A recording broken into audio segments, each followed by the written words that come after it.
इस कार्यक्रम के पुण्यार्जक हैं श्रीमती सुधा जैन, श्रीमती रेखा, श्री राहुल जैन, श्रीमती नेहा, श्री रोहित जैन सीए, आरव, मौली, अनवी जैन, वर्धमान इंफ्रास्ट्रक्चर मंडला, मध्य प्रदेश।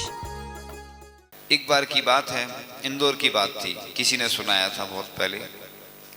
एक जैनेतर व्यक्ति था और उसने आचार्य श्री के दर्शन कभी नहीं किए थे। उसकी भावना हुई कि हम आचार्य श्री को देखना है, दर्शन करना है।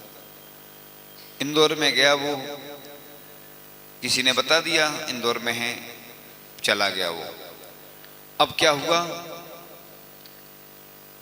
कि बाहर स्टॉल लगा था, उसमें फोटो लगी थी आचार्य श्री की बहुत सारी।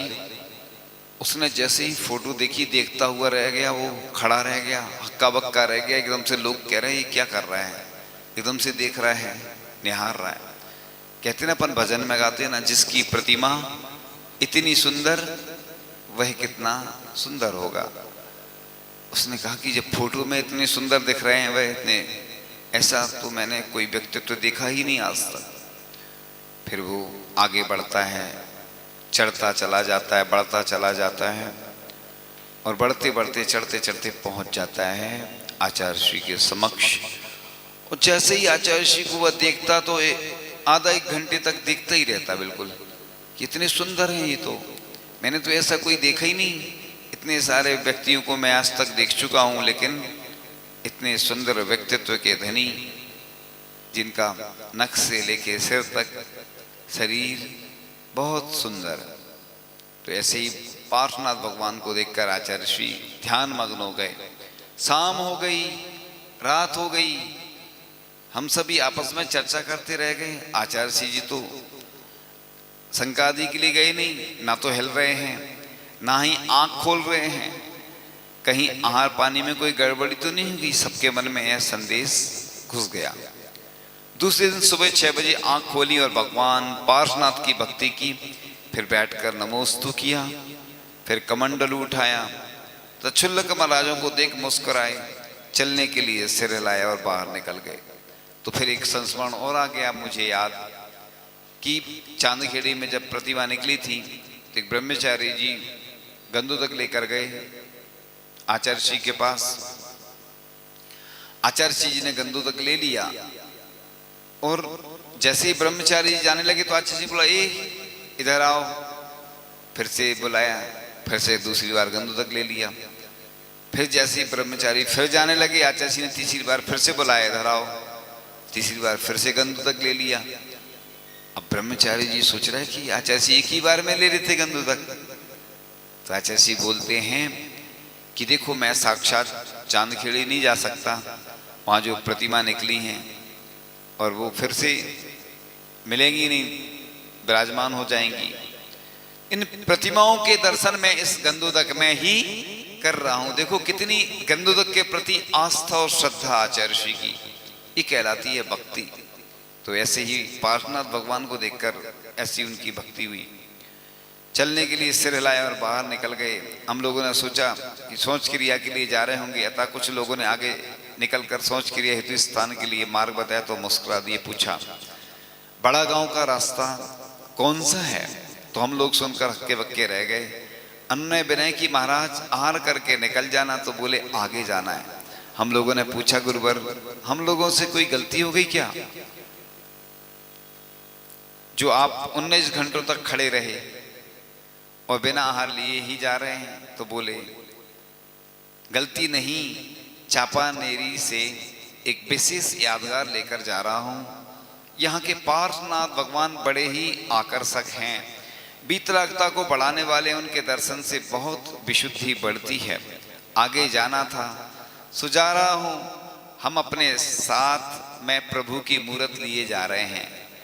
और आचार्य भगवान वहां से चले गए, किंतु पार्श्वनाथ भगवान की प्रतिमा को आज तक नहीं भूले। एक दिन विजयनगर के एक श्रावक मुझे मंदिर जी में मिले। हमने पूछा कैसे आना हुआ, तो बोले मैं आचार्य श्री के दर्शन करने गया था। तो उन्होंने मुझसे पूछा कहाँ से आए हो? तो हमने कहा महाराज श्री जहाँ के आप हो वहां से आया हूं। तो आचार्य श्री जी बोले मैं कहीं का नहीं हूं, मेरा कोई एड्रेस नहीं है, क्योंकि मेरी ड्रेस का कोई एड्रेस नहीं होता।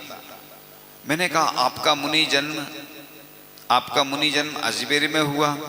उसी अजमेर जिले के विजयनगर का हूँ। आचार्य जी बोले पास में चापानेरी है, वहां पर भगवान पार्श्वनाथ की कृष्ण वर्ण की यानी काली लगभग 5 फीट ऊंची पद्मासन प्रतिमा, इतनी सुंदर भव्य विशाल सौम बीतराग बिजोड़ प्रतिमा है, जिसकी प्रतिष्ठा चाबरा मध्य प्रदेश में हुई थी। उसी प्रतिमा के दर्शन किए हैं हमने। कहा नहीं किए, तो बोले उस प्रतिमा के एक बार दर्शन कर लोगे तो देखते ही रह जाओगे, हटने का मन नहीं होगा। तब मैंने कहा यहां से सीधे चापानेरी जाऊंगा, पहले दर्शन करूंगा, इसलिए दर्शन करने आए हूं। आज तक आचार्य श्री जी चापानेरी के पार्श्वनाथ भगवान को भूले नहीं हैं।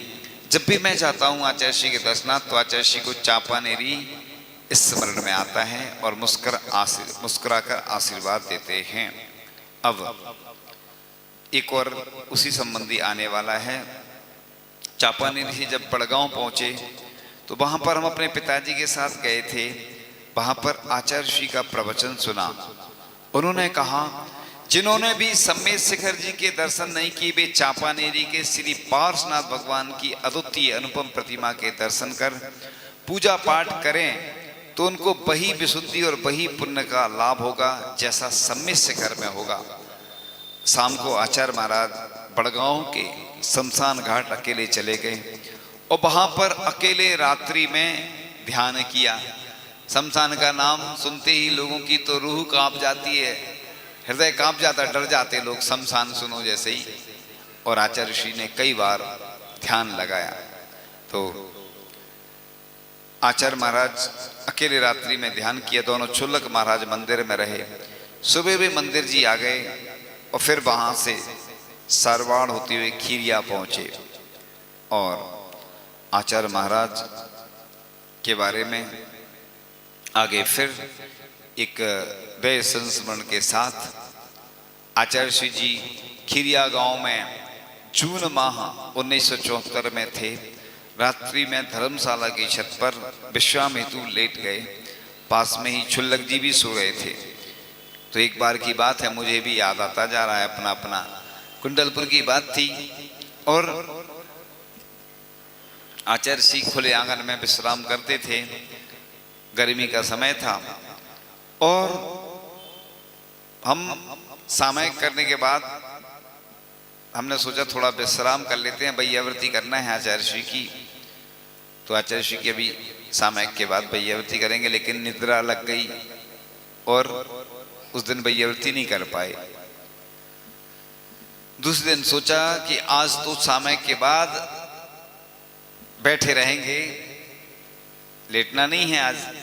फिर से निद्रा लग गई तो, लेकिन दूसरे दिन भी ऐसा ही हुआ कि निद्रा आ गई सामयिक के बाद। फिर उस दिन भी बैयावृत्ति नहीं कर पाए। तीसरे दिन हमने सोचा कि आज तो जितना चाहे कुछ भी हो जाए, बचना है प्रमाद से। तीसरे दिन फिर हमने सोचा, जैसे ही मैं आचार्य श्री के चरण छुए, आचार्य श्री उठ गए एकदम से। उन्होंने देखा शायद कोई महाराज हैं, तो बस फिर कुछ नहीं बोले। उस दिन बैयावृत्ति की। यानी मुनि महाराज को भी पुण्य बढ़ाना पड़ता है। कई लोग बोलते ना हमें आचार्य श्री को आहार देने नहीं मिलते, हमें बैयावृत्ति नहीं मिलती। तो जब महाराज होके भी पुण्य चाहिए जब कुछ मिलता है। सामान्य महाराज को भी आहार देने के लिए या कुछ अच्छे कार्य करने के लिए पुण्य की विशेष आवश्यकता होती है। इसलिए ऐसा नहीं सोचना कि बिना पुण्य के हुई कार्य हो जाता है। इसलिए कई लोग सम्मेद शिखर जी की वंदना नहीं कर पाते हैं। इस कार्यक्रम के पुण्यार्चक थे श्रीमती सुधा जैन, श्रीमती रेखा, श्री राहुल जैन, श्रीमती नेहा, श्री रोहित जैन सीए, आरव, मौली, अनवी जैन, वर्धमान इंफ्रास्ट्रक्चर मंडला, मध्य प्रदेश।